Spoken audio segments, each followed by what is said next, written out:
porque para ser documentalista hay que hablar mucho con la gente. Me gusta hablar con la gente, investigar bien los temas antes de meterme. Yo trato de ser muy equilibrado. O sea, lo que hizo bien alguien o una institución o un gobierno lo tengo que reconocer.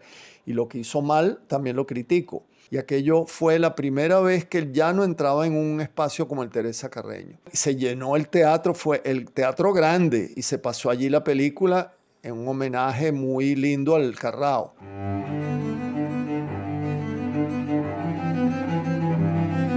Voces del cine venezolano, una mirada crítica y reflexiva hacia el pasado de nuestro cine y un legado para las generaciones futuras en las voces de sus propios autores y protagonistas. Voces del cine venezolano está patrocinada por el Centro Nacional Autónomo de Cinematografía, CENAC, y Producciones Omar Mesones para Zona Cine Caracas. Y para el episodio de hoy contamos con la participación de nuestro invitado especial, John Petricelli. Y como siempre, quien les habla, su anfitrión, Omar Mesones. John, bienvenido a este nuevo episodio de Voces del Cine Venezolano. Este episodio lo estamos grabando a distancia, ya que John Petricelli vive en Cádiz, España, desde hace ya algunos años. En los próximos minutos, John, vamos a hacer un recorrido por tu vida y por algunos de tus más importantes trabajos cinematográficos. Dicho esto, bienvenido, John. Bueno, muchísimas gracias a Omar Mesones y al programa y a la iniciativa que me parece muy interesante. Y bueno, a la orden para contestar las preguntas. Bueno, John, realmente no vamos a hacer preguntas durante este encuentro, sino que más bien iremos planteando como temas o puntos de conversación a lo largo del programa. Y como también supongo que ya sabes, nos gusta mucho comenzar por la infancia de nuestros invitados, ya que allí solemos encontrar interesantes pistas o semillas que de alguna manera ya lo van relacionando con su futura actividad cinematográfica. Y bueno, dicho esto, la pregunta o el tema que plantearíamos en este momento sería cómo era John Petricelli de niño. ¿Cómo fue tu infancia? Bueno, sí, yo nací en Caracas en el año 1956. Tengo 66 años. Y bueno, mi infancia no la pasé en Venezuela porque mi familia estaba exilada. Estaba exilada y vivíamos entre Italia y Suiza, porque la familia mía era medinista, del general Medina. Era mi tío abuelo, el general Medina, que era un presidente, para los que son de las nuevas generaciones, presidente de Venezuela. Entonces, después que cayó Pérez Jiménez, la familia se fue porque ellos, digamos, por venganza con los adecos, se aliaron con,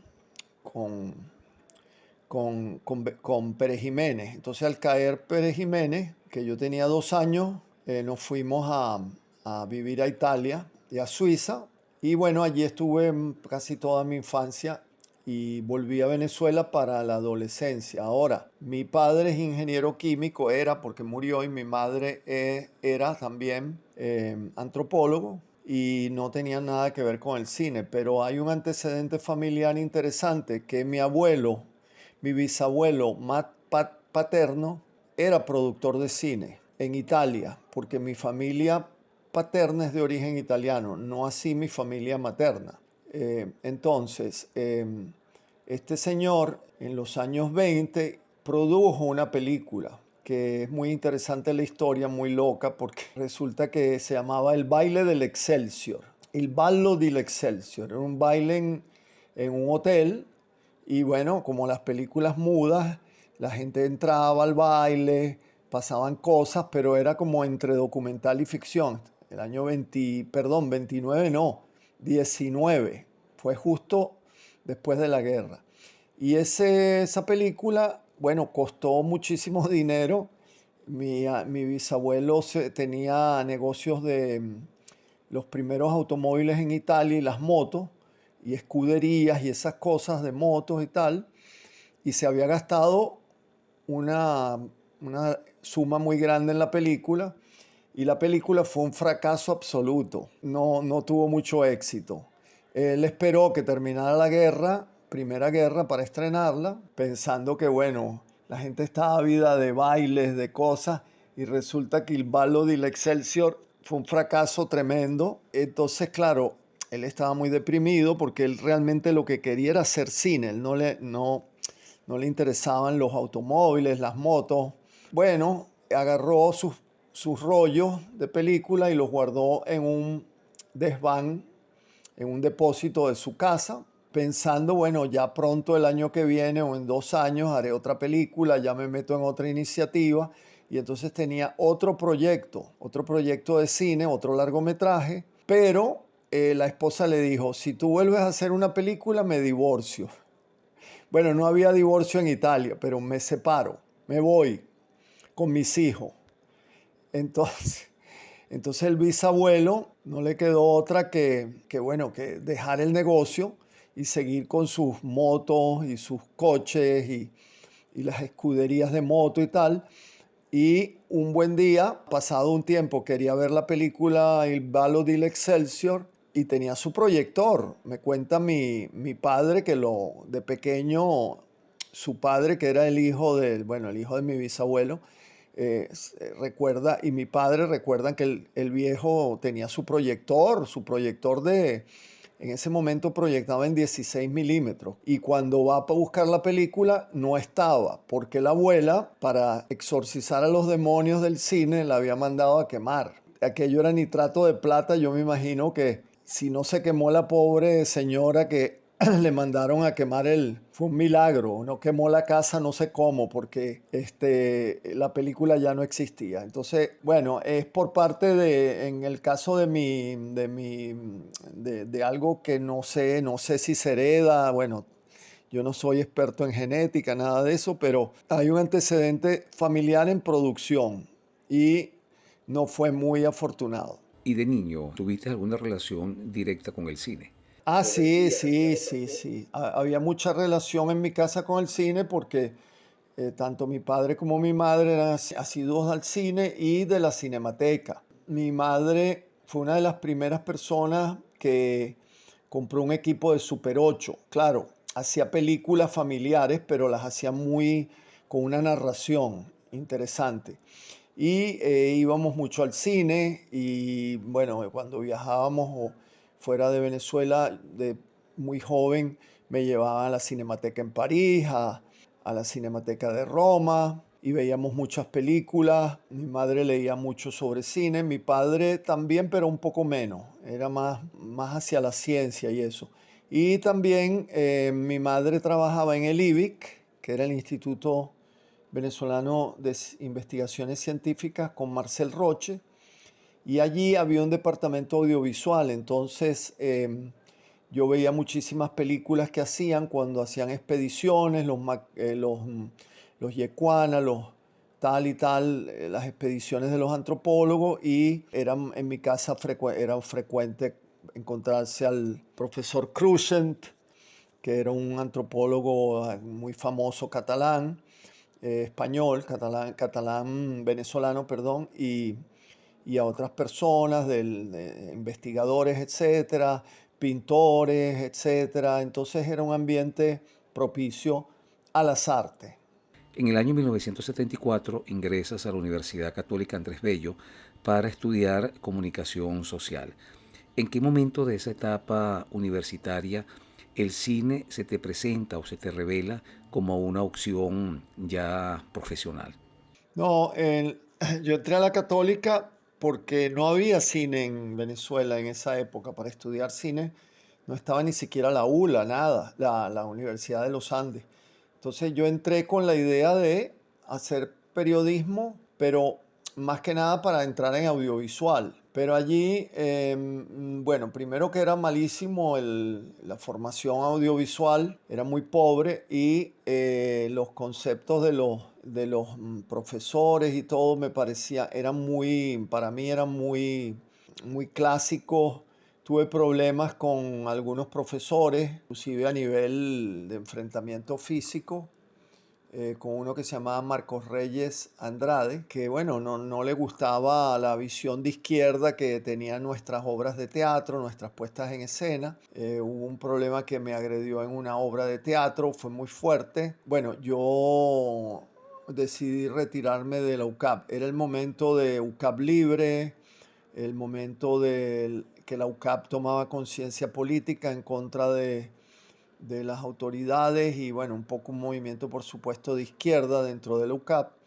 Y yo decidí retirarme porque además, bueno, no me estaba gustando para nada lo que estaba haciendo allí y al mismo tiempo había publicado un libro con el Centro de Estudios Latinoamericanos Rómulo Gallego, con la tutoría de Osvaldo Trejo, unos talleres literarios, y si uno los culminaba, se publicaban libros y publiqué uno que se llama Negrológico en el año 79, 78, 78.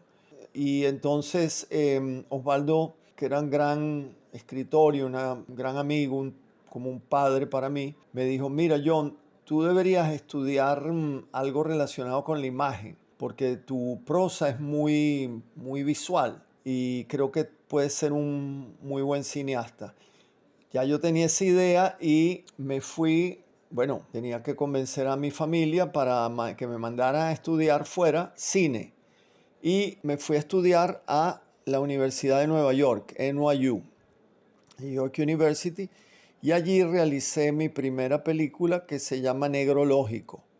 Bueno, no mentira, yo ya había hecho Super 8 en Venezuela, pero se han perdido todos, no queda nada de esos Super 8, no, se perdieron. Había uno que restauré y lo tengo en algún lado, pero se perdieron muchísimo. Los Super 8, participé en el Festival de Super 8 de Venezuela, que era un festival muy importante. Allí participé. También hice varias películas en los Estados Unidos en 16 milímetros, pero la más seria, porque bueno, implicaba música, sonido, mezcla, no era una película en reversible, sino una película con negativo, procesada en Duarte. Fue mi tesis de terminación que se llama Mediodía Lineal y que está en mi Vimeo. Es la primera película, digamos, que yo escribí y dirigí y que, bueno, se exhibió mucho, tuvo mucho éxito lo pasamos en lugares más que nada underground de Nueva York. Y bueno, le fue bastante bien, ganó premios, etcétera, etcétera. En el año 1983 diriges El Embrujo.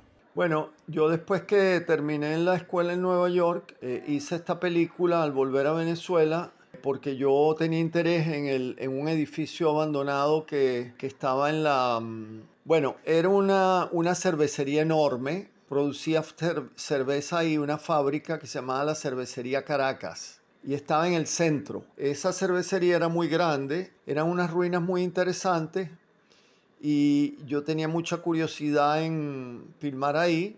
No había entrado.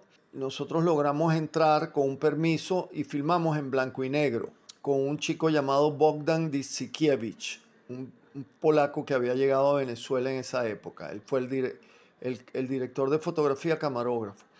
Y entonces, bueno, después a mí ese material en blanco y negro me terminó no convenciendo y llegó otro polaco a Venezuela que lo trajo Rolando Lovenstein, que era César Jaworski. Lo trajo para la película Lili, que se llamó inicialmente La Casita Rosada, de Abraham Pulido. Lovenstein era el director de fotografía y trajo a este chico, bueno, que después fue muy famoso en nuestro cine, César Jaworski, hizo muchas películas y César estaba en el Amazonas en una expedición con los Panares. Resulta que decidió desertar, no volver a la Polonia comunista. Bueno, hicimos gran amistad y yo le dije, bueno, yo quisiera que vieras este material en blanco y negro de estas ruinas. Y él me dijo, oye, está muy interesante, pero esta película necesita color, vamos a hacerla en color. Y fue cuando volvimos y hicimos la película que se llama El Embrujo, que es la que está ahí bueno, que ganó muchísimos premios, ganó nada menos que estuvo en el New York Film Festival, el del Lincoln Center. La primera película venezolana que estuvo en ese festival fue El Embrujo. No un largo, sino un corto. Y esa película es la historia de esos desolados lugares, de ese espacio industrial enorme donde habían, bueno, hay que ver la película porque era un universo perdido, ahí había cosas maravillosas, un galpón lleno de zapatos, botellas oxidadas, oxidadas no, roñosas, metidas entre muros. Era un mundo muy misterioso y yo le puse a eso una historia de una mesonera, de una camarera, que se llamaban ficheras, que servían alcohol y les daban una ficha como un premio a las chicas por cada cliente, por cada trago que vendieran. Y entonces es una historia de un cliente que se ahorcó por una de ellas. Entonces esa historia que no tenía nada que ver una con la otra, yo las uní en edición, logrando esta película que, bueno, todavía la veo y me gusta, aunque yo no soy para nada, yo soy muy crítico con mi trabajo y muchas veces digo, esto es una mierda, pero ahí creo que es una película que todavía, para haber sido hecha en el 83, es muy interesante. Y esa película ganó, bueno, como te dije, en Oberhausen, Bilbao, en muchísimos festivales. Fue muy, muy conocida. En la década de los 80 vives una temporada en Asia y África, ¿cierto? Después yo me fui un tiempo a vivir al Asia, me fui todos los 80 hasta vivía en Asia y en África. Trabajaba ya para la televisión alemana en África y en Asia trabajaba para mí mismo. Estuve viajando por Asia como 3 años sin parar, por todo el Asia, y después me fui al África a trabajar. Y cuando vuelvo a Venezuela es el año 91. 90. Yo estuve desde el 83, que terminé esa del Embrujo, desde el 83 hasta finales del 83 hasta el 91 estuve fuera. En el año 1992, a propósito de la celebración de los 500 años del llamado Descubrimiento de América, codiriges junto con César y Jaworski la película Falsas Historias. La codirigí junto con César y Jaworski, porque era el año del supuesto descubrimiento de América y nosotros andábamos muy molestos con eso, porque nosotros no consideramos ni considerábamos, ni considero yo ahora que eso era ningún descubrimiento. César y tenía un proyecto, había escrito algo sobre un lugar en Mar Abajo, cerca del aeropuerto de Maiquetía, donde había desembarcado, perdón, Diego García de Paredes, 1567, y eso era un lugar que había una ranchería espantosa, muy, muy pobre. O sea, habían pasado 500 años y eso era una cloaca infecta donde vivía la gente más pobre del estado, ¿no? Se llamaba Distrito Federal, municipio Vargas. Sí, entonces ahí yo le dije, bueno, César, ¿quieres que volvamos a reescribir? Porque el guión a mí no me pareció que era muy fuerte, entonces yo le dije, bueno, vamos a trabajarlo juntos y ahí tuve esa idea de que un grupo de españoles, claro, él tenía los españoles ya, pero yo dije, pero hagámoslo atemporal, un conquistador, un monaguillo, un torero, un alabardero, un guardia civil que llegan, todos los males de España y también las cosas buenas, porque también llegaron cosas buenas. Y entonces en ese barco desembarcaron todos esos personajes y se suponía que era el sueño de un perro que estaba en mar abajo que soñó todo eso. Y bueno, esa película también nos fue muy bien internacionalmente. La fotografía era de Jaworski. Nosotros vivíamos en mar abajo. Nos metimos realmente muy dentro del barrio, con la gente del barrio. O sea, la película y la vida en el barrio fueron al unísono y esa película también estuvo en el New York Film Festival. La pasaron el día el 12 de octubre, como un poco para vengarnos. Tuvo muchísimo éxito en festivales. Ganó el Festival de Bahía, que era un festival importante en ese momento. En España no la habían invitado a la Casa de América a una función y la sacaron, porque el rey de España no quedaba muy bien parado ahí. Entonces, bueno, esa fue la historia de Falsas Historias. En el año 1998 inicias lo que yo llamaría una trilogía sobre la música llanera, la música folclórica del llano venezolano. Y la inicias con el cortometraje documental Carrao, en el que abordas al cantante El Carrao del Palvarito. Bueno, que cuando volví, perdón, no, ya yo estaba en Venezuela, cuando en el año 98 hice esa película porque, bueno, tenía interés digamos, visitar la música folclórica del llano, sobre todo porque es una zona de donde es originaria mi familia materna, y yo al Carrao lo había conocido pequeño, cuando fue a cantar a un hato de unos familiares, y yo estaba ahí y yo me asusté mucho y me fui a esconder porque el Carrao era muy feo y entonces no quería salir a la ternera porque me daba miedo el cantante, porque el Carrao era un hombre que físicamente pues era visco, era un poco, había tenido lepra, le faltaba media nariz, tenía unas características particulares, pero era una persona maravillosa.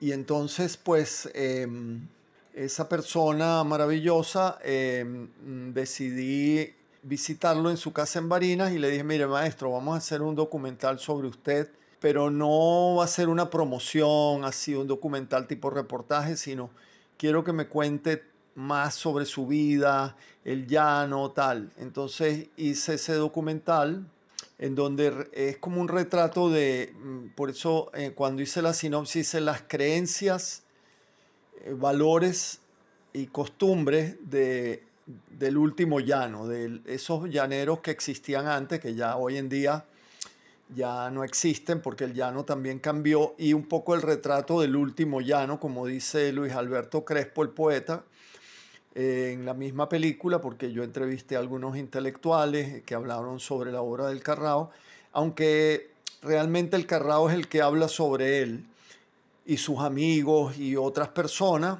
y hay como una narración paralela entre la historia del pájaro Carrao, que es un ave de un pico muy poderoso, muy duro, que rompe una guarura con el pico, pero que al mismo tiempo tiene un cantillo formidable, el Carrao, el pájaro, y un poco la historia del personaje que asumió ese nombre, como los cantantes llaneros siempre tienen el nombre de un ave. Y esa película, en una época en que no se apostaba mucho a la música nacional y estaba un poco como olvidado el carrao y el folclore, y al principio él no estaba muy ganado a hacer la película, después me dijo, oye, John, qué buena esta presentación que has hecho de mi vida, de mi historia, de mis ancestros, de todo. Y bueno, creo que quedó muy bien, también fue muy conocida, ganó muchos premios, y eso me abrió el apetito para ir enlazando con otras historias, el deseo de hacer más películas sobre el folclore, y hice una película sobre, unos años más tarde, sobre el rey de la bandola, Anselmo López, que también, bueno, en este caso no teníamos nada de presupuesto, en el Carrao tampoco mucho, pero por lo menos teníamos 35 milímetros. En la otra película del maestro Anselmo López no teníamos sino cine digital, y no teníamos casi nada de presupuesto, pero bueno, en todo caso fue muy grato trabajar con él y también visitar otro tipo de música como era la de bandola, y estar compartiendo con este personaje tan maravilloso que era totalmente diferente al Carrao, porque el Carrao era sambo, receloso, callado, circunspecto, y el otro era andaluz, dicharachero, el Anselmo, hablador, jodedor. Entonces era muy diferente. Y luego, para continuar esa línea, hice otra película que era sobre Benito Quirós, el rey del galerón, que ese ya sí estaba difunto y lo que hicimos fue trabajar sobre testimonios, recreando un poco historias, siempre porque era un hombre muy relacionado con los automóviles, murió en un automóvil en un accidente y dedicó muchas de sus canciones a los automóviles.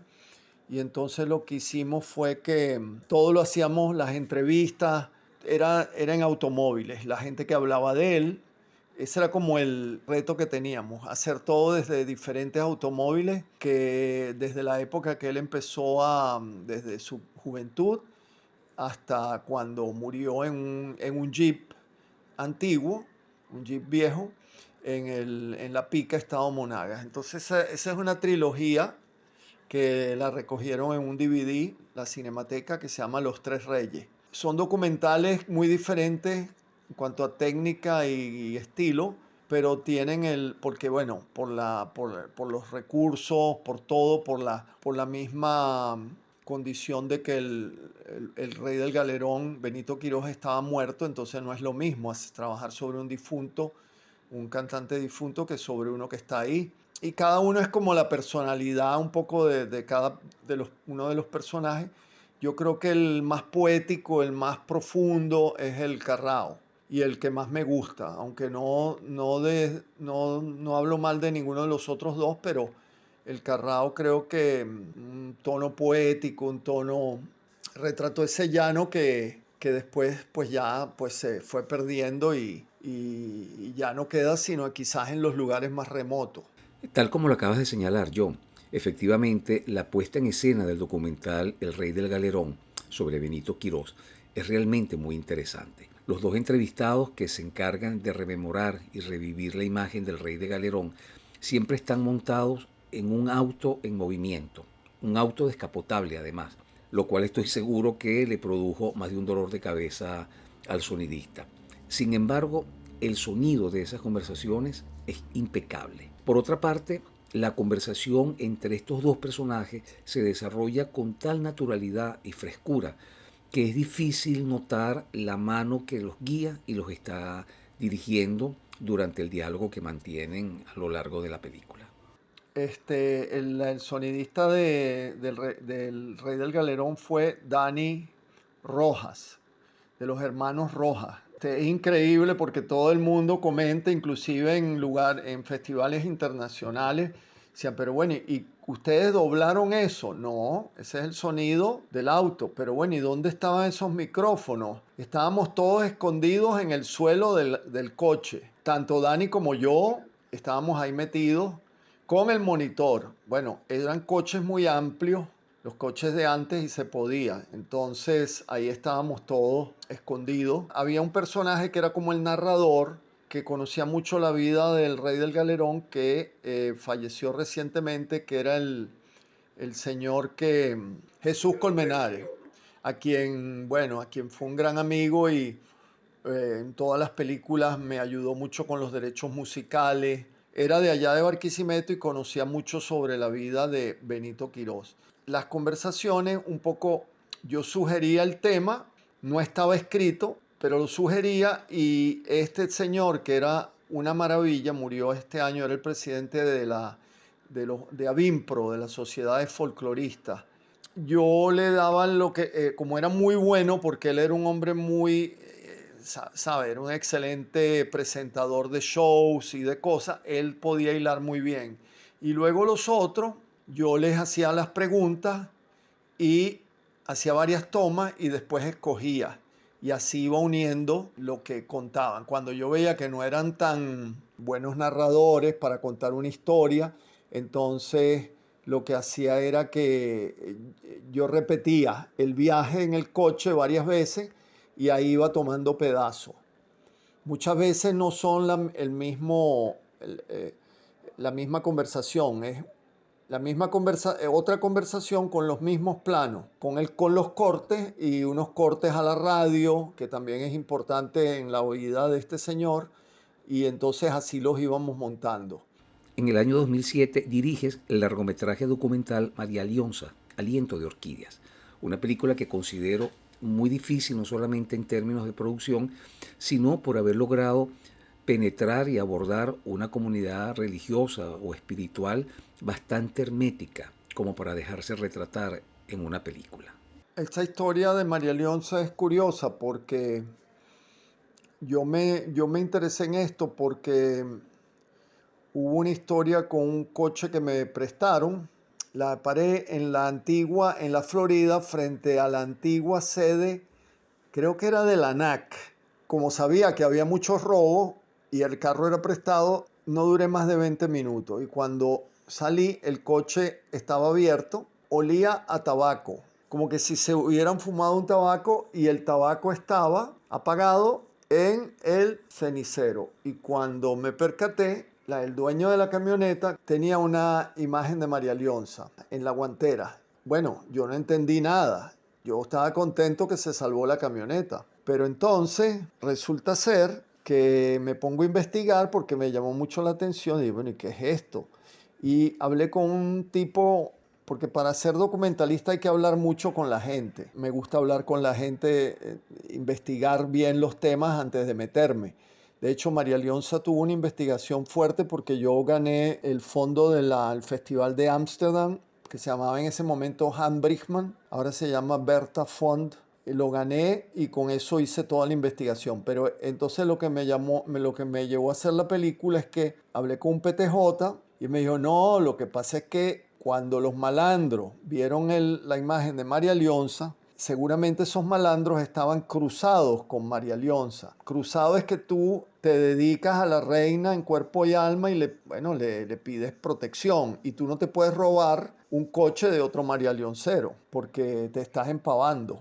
Entonces, digamos que eso fue lo que me explicó el hombre. Dice, claro, y entonces tenía un tabaco, porque ellos siempre andan con tabaco y con cosas, y se lo fumó rapidito por el desagravio, y tú te salvaste por María Leonza. Entonces, oye, esta señora, esta potencia, esta figura debe ser muy poderosa, porque para evitar que la gente se robe la camioneta, esto debe ser, y dije, amerita ir a Sorte, investigar y hacer una película. Y decidí hacerlo organizando una caravana, que es lo que hacen ellos, que van desde Caracas, alquilan una en Cava y se lanzan para Sorte, y entonces un poco como el ABC del marialeoncismo, porque la película es muy didáctica. Va contando cómo ellos llegan, van al portal, cruzan el río, y cada creyente cuenta de alguna manera con su nivel educativo, porque son muy diferentes. Yo escogí personajes muy diferentes de todas las cortes para que fuera la mayor representación, y ellos van a la montaña a hacer un viaje ritual, y entonces termina en la cima. Cuando yo fui a buscar financiamiento en Venezuela, el SENAC me lo dio sin ningún problema, porque entiende muy bien el SENAC que es un fenómeno nuestro, nacional, importante, sin entrar en que si es verdad, que si es mentira, porque las religiones son las religiones, la gente cree y punto. Y eso es la fe del pueblo. Y la fe del pueblo es lo que yo quise retratar. Y bueno, me fui para allá con un crew muy dedicado, un equipo muy dedicado, porque no era fácil. Hicimos la película en un tiempo récord, 2 semanas. No teníamos luces, sino rebotadores, entonces, bueno, no era fácil. Por ejemplo, los puntos altos de la montaña era muy difícil llegar, entonces hubo que hacer algunas recreaciones nocturnas en la parte baja, porque por lo menos había un lugar donde conectar una luz, porque no teníamos planta y era imposible. Bueno, para el cine venezolano del momento, una planta en una montaña de 2000 metros, 1800, 1700, no, de selva, imposible.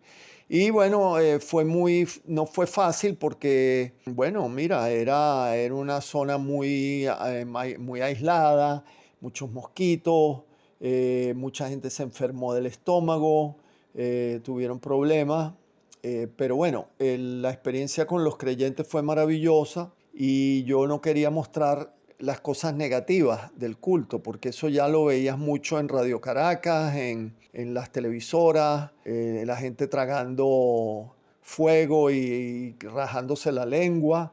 Yo quería mostrar Bueno, no lo bello porque, o lo puro, sino que resulta que mis creyentes eran así.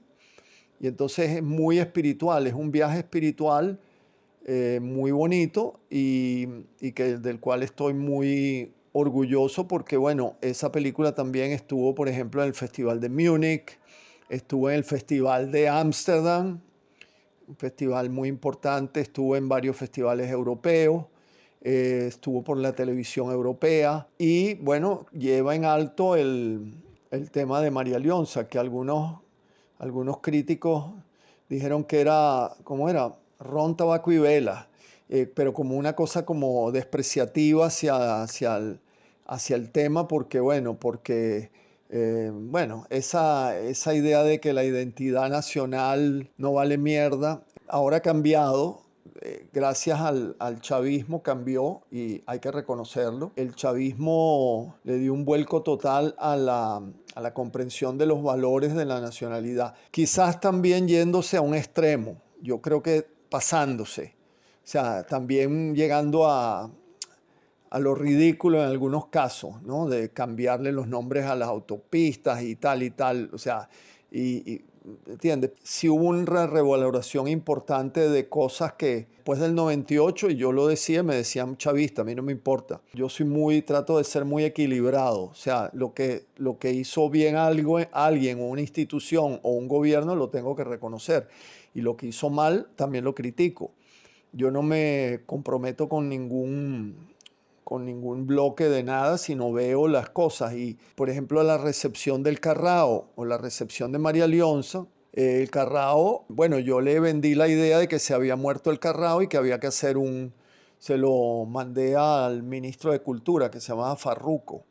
Y él dijo a Chávez, y Chávez en un aló presidente, alguien me dice, John, están diciendo que tú vas a presentar algo en el Teresa Carreño, como era Chávez, que ni siquiera yo lo sabía, y él ya dijo, voy a presentar con un cineasta la película que él hizo y un homenaje al Carrao, sin consultar ni nada, o sea, una cosa muy que tenía él, que era que decidía las cosas y bueno, yo encantado, hicimos una cosa bellísima en el Teresa Carreño, ya él había muerto, el Carrao, y estuvo el presidente y fue muy bonito el acto y llegar la música llanera. Yo traje cantantes porque yo organicé un gran show y traje cantantes y arpistas y bailadores de joropo y bailarinas o bailadoras, mejor dicho, de todo el llano.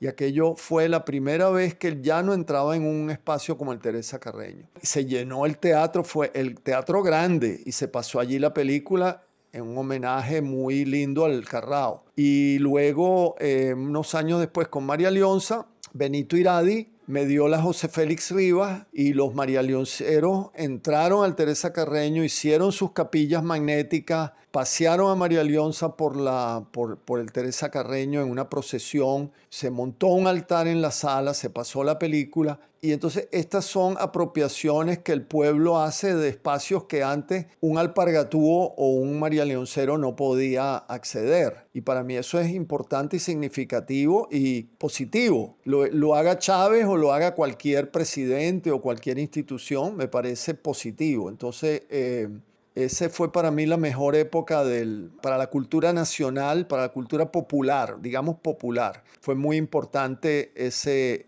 esa conjunción de fuerzas que se dieron para aupar esas películas que eran solo vehículos de difusión de ciertas formas culturales. Para el año 2011 diriges El Santo Salvaje, un largometraje documental en el que vuelves a abordar la espiritualidad de los venezolanos a través de un personaje emblemático para nosotros, el doctor José Gregorio Hernández. Esa película se me ocurrió la idea de llevársela a la villa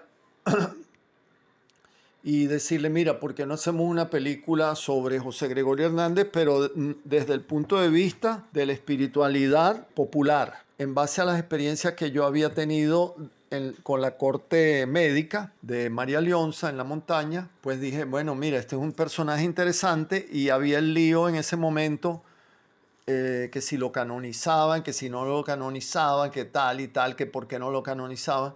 Entonces, bueno, la villa le gustó mucho el tema y me dio recursos para hacer esta película. Y bueno, no mucho, pero bueno, sí. Y luego hicimos la edición allí, la postproducción. Fue muy interesante trabajar también con diferentes medium que trabajaban el tema de José Gregorio, pero también cómo era percibido en la cultura popular, Rafaela Baroni, otros artistas, cómo lo representaban, porque era como cómo lo ve el pueblo, no cómo lo ve la iglesia.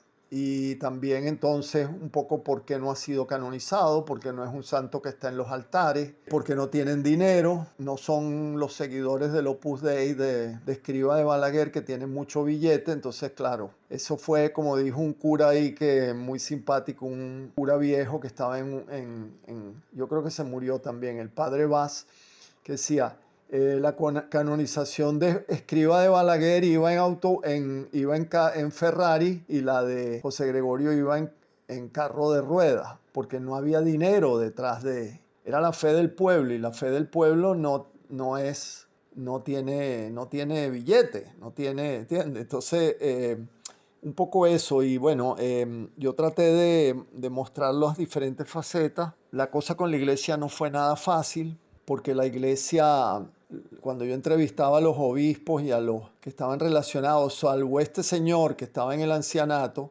que ya él podía decir lo que le daba la gana porque ya era un sacerdote, ¿sabes? Que te mandan al ancianato para que te mueras. Bueno, no para que te mueras, pero que ya estés retirado allí y ya. Fue muy difícil.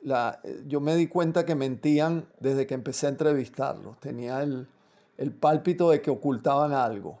No pude encontrar completamente qué ocultaban, pero sí que habían muchas tácticas dilatorias en cuanto a la canonización. Hay teorías que no las quise tratar en la película, pero como estamos hablando para la posteridad, o sea, para cuando uno esté muerto y ojalá que alguien se interese, José Gregorio Hernández creo que siempre va a estar hasta el siglo 22, si el mundo existe y si Venezuela existe, seguirá María Leonza, José Gregorio existiendo. Pero para terminar, entonces lo que te quería decir era que hay teorías de que no lo canonizaron porque que José Gregorio era gay. Eso lo decían también alguna gente vieja de Caracas, lo decía Paco Vera Izquierdo, Francisco Vera Izquierdo, a quien le hice también un documental, y decía que era un viejo curero, reaccionario y maricón, decía Paco. Lo habían sacado de la Cartuja por gay. Bueno,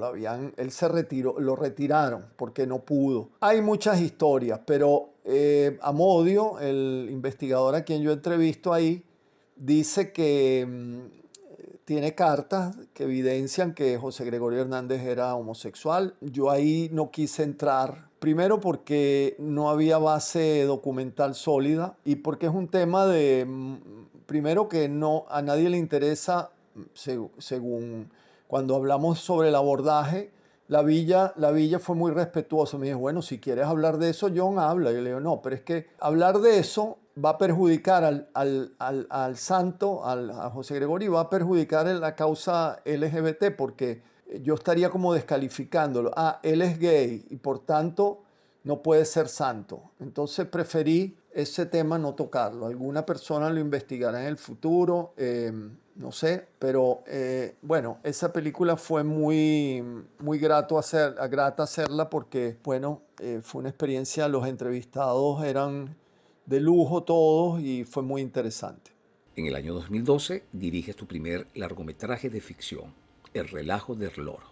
Bueno, esa película a mí me gusta mucho porque en esa película yo lo que quería era contar la historia de Venezuela moderna a través de los ojos de un loro. Un poco la historia del país desde el año de los 50. Me permitía retratar al país desde el éxodo rural, desde que el loro lo roban de un nido en la selva, unos traficantes de aves lo quieren exportar, queda herido y entonces, claro, no lo pueden vender. Lo llevan al oriente, a Carúpano, a un puerto, porque de ahí es que lo van a exportar y una vendedora de empanadas se lo queda y le pone el nombre empanadita. Después El loro, esta gente se ve forzada al éxodo hacia la ciudad y de ahí en adelante el loro le van pasando miles de cosas. Queda preso en una prefectura por escándalo el 23 de enero. De allí lo rescatan unos adecos idealistas que lo bautizan democracia.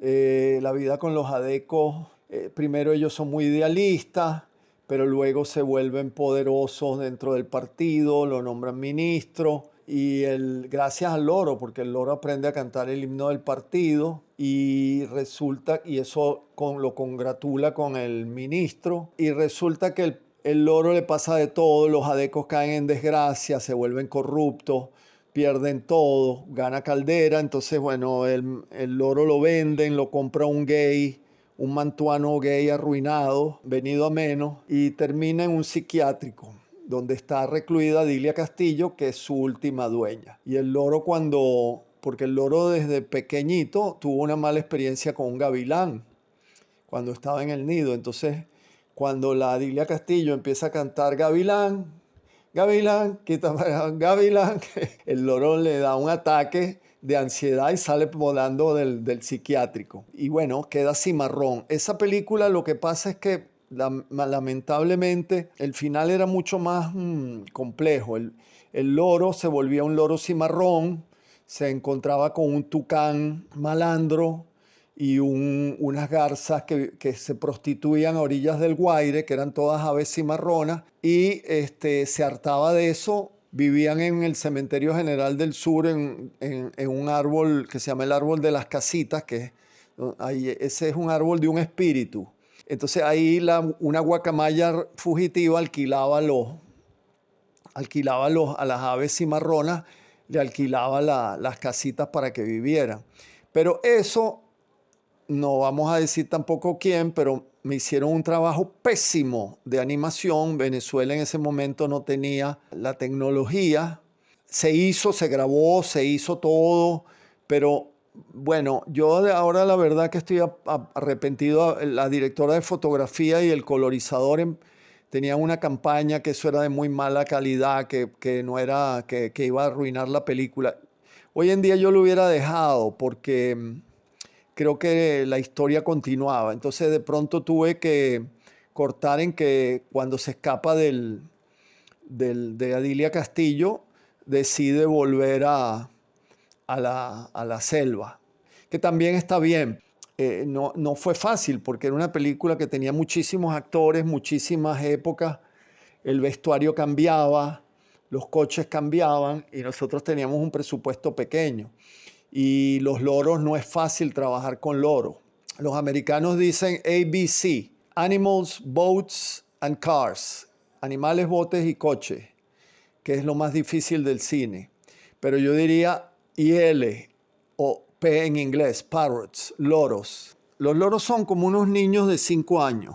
Su mente, son muy inteligentes, pero es como un niño de 5 años. Entonces cuando quiere, quiere, y cuando no quiere, no quiere. Y eso que yo tenía 5 loros, que como todos eran iguales, hacia cada uno había sido entrenado, eran todos de la misma edad, de la misma camada, todos pichones, y la chica que los entrenó desde pequeñito, yo los compré mucho antes, cuando estaban apenas emplumando, y entonces cada uno de ellos tenía una especialidad. Había uno que estaba hecho para trepar, estaba entrenado, otro que estaba entrenado para atacar, que era el más agresivo, para cada para cada parte de la película donde necesitaba hacer cosas diferentes. Habían tenido un training muy duro. Otro que estaba entrenado para quedarse en el hombro de la empanadera y no morderle el arete de oro, porque los loros les encantan los aretes. Es una cosa que les fascina. Y bueno, a mí siempre me han gustado los loros. Por cuestiones familiares. En mi casa había un loro muy viejo que yo llegué a conocer de pequeño, que se llamaba Paco, y le decían Paco torero, y abría las alas como un torero y decía ole. Entonces, claro, para mí era todo una cosa muy relacionada con la historia de Venezuela a través del loro. Y bueno, Fue una película muy difícil y muy complicada la post, muy traumática, eh, pero interesante para mí. Y creo que retrata, mucha gente me pregunta, ¿y por qué para en el año 2000?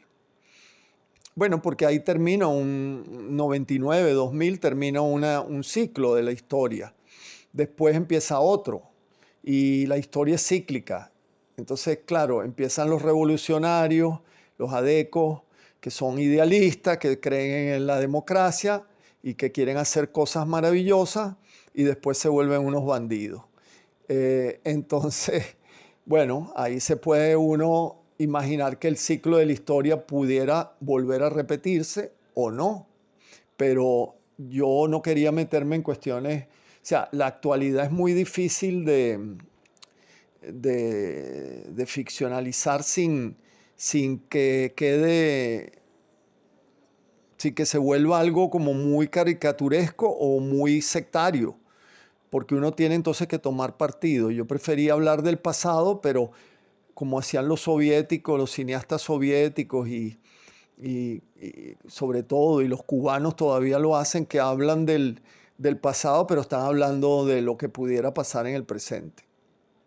Y llegamos ya al año 2014, en donde regresas al documental a través del largometraje Tíos, película con la que confrontas temas muy humanos, pero que son casi tabú: la homosexualidad, la vejez y la muerte.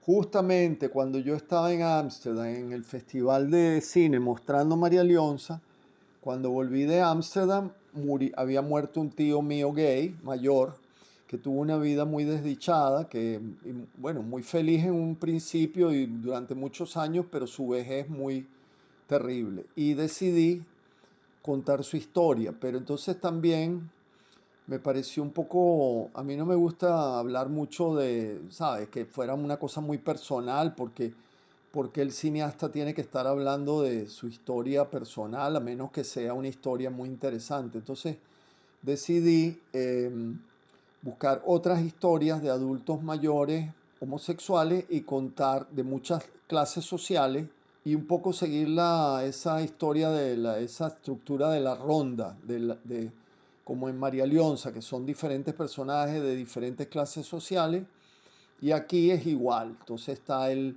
viejito clase media, está el viejito de otra clase, está el viejito marginal, está la trans, travesti, etcétera, etcétera. Y estos personajes van contando sus historias por tema. Fueron hilados, yo los hilé muy fino con el editor. Digamos, la propuesta era hablar la parte biográfica de cada uno, se iban hilando y volvíamos, entonces después tocábamos el amor, después la vejez, las situaciones, las enfermedades, y cada uno aportaba algo diferente y estaban todos editados como en un círculo y bueno, hasta que al final hablan de la muerte. ¿Qué quieres que diga tu lápida? Bueno, está unido también a espacios físicos de esos personajes y testimonios de gente que los conocieron o familiares. Ah, porque eran todos sobrinos hablando de tíos, los que tenían sobrinos. Como yo que era sobrino de uno, otra señorita que era sobrina del otro, otro que no tenía sobrino, pero era como un sobrino putativo. Y otros que sus sobrinos no les hablaban, no los querían por gay. Y esa película me dio mucha satisfacción porque, sobre todo porque era una película un poco para llamar a la conciencia a la gente.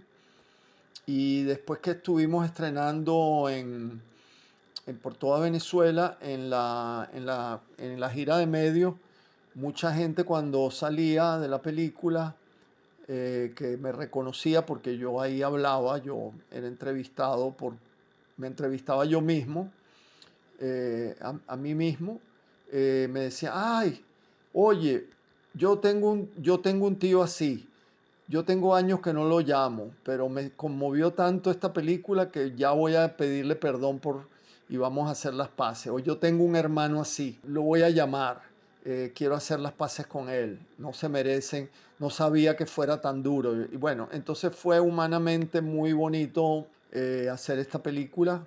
Todos estos personajes han muerto, casi todos, queda uno o dos. Y bueno, las muertes han demostrado después de haberse hecho la película lo difícil que es ser adulto mayor, no solo gay, adulto mayor en Venezuela. Creo que es una película que era necesaria, es muy dolorosa. Mucha gente, homosexuales, me decían, pero John, esta película es muy dura. ¿Por qué haces una película? ¿Por qué no hablar de otra cosa? Y yo, bueno, mira, este es un tema que hay que tocarlo. En el año 2017 diriges Bárbara, una película en la que a mi modo de ver se consolidan muchos de los temas que has venido tratando a lo largo de tu carrera cinematográfica, como por ejemplo la homosexualidad, la devastación y el deterioro físico de la vejez y la poderosa presencia del llano venezolano. Bueno, esta película no viene de tíos. Mucha gente dice, bueno, tú hiciste tíos, entonces había un travesti viejo y te inspiraste para ser Bárbara. No, Bárbara ganó Ibermedia en el 2010 y entonces resulta que teníamos todo controlado, teníamos una productora mexicana, Ina Payán, muy famosa, que le encantó el proyecto, estaba detrás ayudándonos. Memo Arteaga, co-guionista de las primeras películas de López Iñárritu, eh, y, y había muy buena energía y nos faltaba el dinero del SENAC. Y el SENAC no nos dio el dinero. Y nos dijeron que cómo era posible que queríamos hacer una parodia de Doña Bárbara. Entonces no nos dieron el dinero porque Doña Bárbara era una heroína nacional. Y cuando Doña Bárbara no es una heroína, ni para gallegos, ni para el llano, ni nada, era una villana. Entonces, bueno, eso quedó así y después yo decidí volverla, la reescribí, muchas cosas las cambié, la hice con conseguir dinero del SENAC y me tocó hacerla en una época muy difícil en el llano. Las carreteras estaban muy mal, había problemas de alimentación, era en plena época en que hubo muchos problemas de conseguir comida para 60 personas del crew y alojamiento. Dormíamos en lugares insólitos, pero bueno, eso era lo de menos. La gente se adaptó, el equipo era bueno, hubo ciertos problemas con algunos miembros del equipo que exigían, que no sé qué, pero bueno, todo tal fue muy difícil filmar. Pero yo creo que a mí me gusta todavía esa película porque logra tocar todos esos temas, el llano, el tema de los diferentes, de los excluidos, porque son dos excluidos, no es solo el tema, no es una película sobre temática, tiene temática LGBT, pero el otro personaje no es gay, son dos personas, dos excluidos, dos marginados, Bárbara y el chico que es un niño campesino que huye de los paramilitares. O sea, los dos son víctimas de la sociedad. El llano es un personaje en esa película. El llano es el que regula y controla a todos los demás personajes. El llano es el que los obliga a cambiar de rumbo. El llano es el que se los traga. El llano es el que casi los mata. El llano es el que los escupe, porque el llano es un personaje.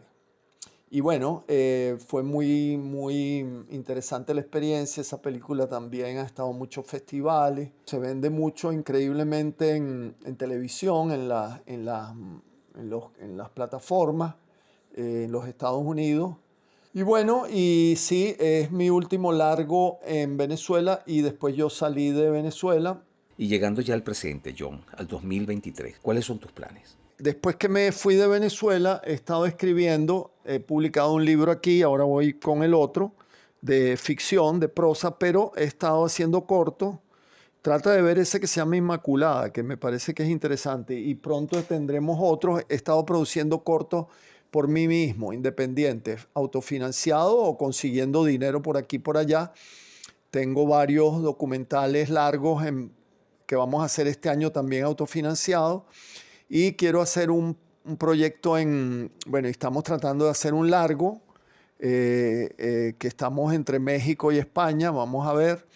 Y tengo un proyecto para Venezuela que es un documental ficcionalizado, que ojalá que se dé, que no es muy costoso, que son personajes del pasado, casi todos relacionados con el personal doméstico, en base a un proyecto que yo tenía que se llamaba Domésticas, también con @ domésticos, domésticas, que era historias de personal que trabajaba en casas de familia, choferes, mujeres de servicio, gente que yo conocí y que me parecieron interesantes sus historias y las escribí. Muchos de ellos desaparecieron, murieron. Lo que le pasa a los pobres, que se los lleva, nadie sabe más nada de ellos, desaparecen. Eso todo lo escribí y quiero hacer, digamos que hacerlos volver a vivir a través de actores naturales o actores profesionales, en espacios que hoy en día esas mansiones están abandonadas, porque todos esos ricos se han ido porque el tejido social cambió, porque ahora hay otros ricos, y entonces en esas casas desoladas, abandonadas, un poco decaídas, aparecen estos fantasmas y cuentan sus historias. Entonces eso espero poder hacerlo en 2-3 meses que voy a Venezuela. Si estoy vivo, por supuesto, porque después de los 60 todo es un regalo. Y antes de cerrar este estupendo encuentro, John, a mí y a nuestros escuchas nos gustaría conocer un poco algunos aspectos o gustos tuyos muy personales, como por ejemplo, si estuvieras en una situación en la que te tocara escoger un libro, un solo libro, ¿con cuál te quedarías? Con un libro para una isla desierta, algo así. Sí, algo así. Me quedaría con el Ulises de James Joyce. ¿Con cuál película? Me quedaría con Muerte en Venecia de Luchino Visconti. ¿Con cuál cineasta te quedarías? Si fuera un cineasta, con Luis Buñuel. ¿Con cuál cantante? Cesárea Évora de Cabo Verde o Amalia Rodríguez de Portugal. ¿Alguna receta de cocina que quieras compartir con nosotros, John? No, yo no sé cocinar. ¿Y tu comida o plato predilecto? Mira, mi plato favorito es el pad thai, el plato de fideos, de noodles, de fideos tailandeses, como un lo mein, como un chop mein chino, pero con otro tipo de fideo y por supuesto con curry, con maní. Es muy bueno. John, de verdad que ha sido un verdadero placer poder compartir contigo estos minutos, este rato que hemos pasado acá conversando, a pesar de la distancia física me refiero, la distancia geográfica. Ha sido un encuentro formidable. Muchísimas gracias en mi nombre y en el de todos nuestros oyentes por compartir con nosotros no solamente tu tiempo, sino tus recuerdos y reflexiones sobre tus películas. Un gran saludo desde Caracas, Venezuela. Y bueno, muy agradecido por la entrevista. Poco larga, he hablado demasiado, pero espero que no haya sido muy pretencioso, ni prepotente, ni fastidioso. Y bueno, esperemos que no me pase como el balo del Excelsior, el balo del Excelsior, que quede en las películas de uno olvidadas o que las quemen o que se pierdan, que quede algo para la posteridad.